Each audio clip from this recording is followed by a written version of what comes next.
Hello বন্ধুরা, সবাই কেমন আছো? আশা করছি সবাই ভালো আছো, আমিও ভালো আছি। এরকম দুপুরে কি রান্না করছি, মাংস রান্না করছি। এই যে মাংসের আলুটা ভেজে নিয়েছি, এবার তুলে নেবো মাংসের আলু। তেল দিয়ে দিয়েছি কড়াইতে, এরকম জিরে দিয়ে দেবো ফোড়নে, আর তেজপাতা দিয়ে দেবো।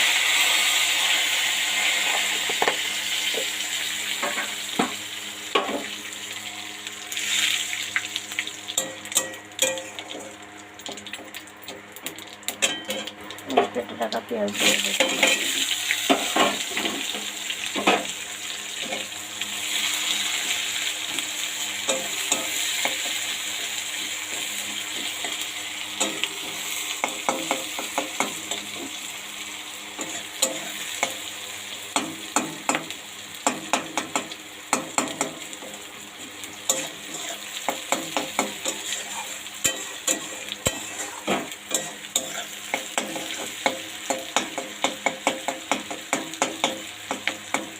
একটু লাল লাল ভাজা হোক,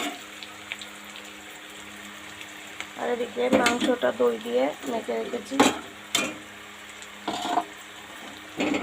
দেখো, দই দিয়ে মেখে রেখেছি মাংসটা।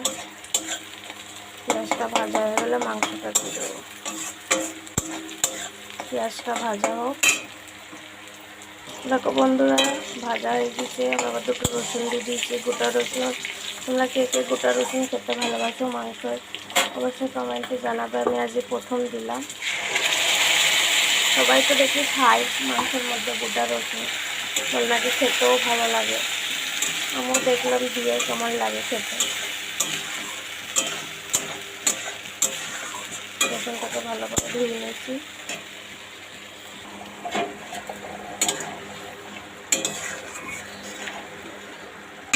মশলাটা দিয়ে দিয়েছি, এবার ওর মধ্যে সব দিয়ে দেবো এক এক করে। একটা ফুটে গিয়েছে মশলা, হলুদ দিয়ে দিলাম,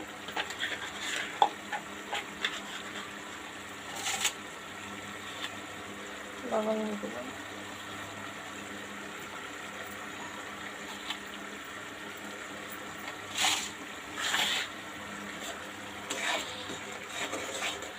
মশলাটা একটু কষা হোক,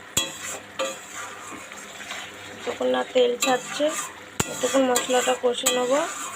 তারপর মাংসটা ঢেলে দেবো, যেই তেল ছেড়ে যাবে।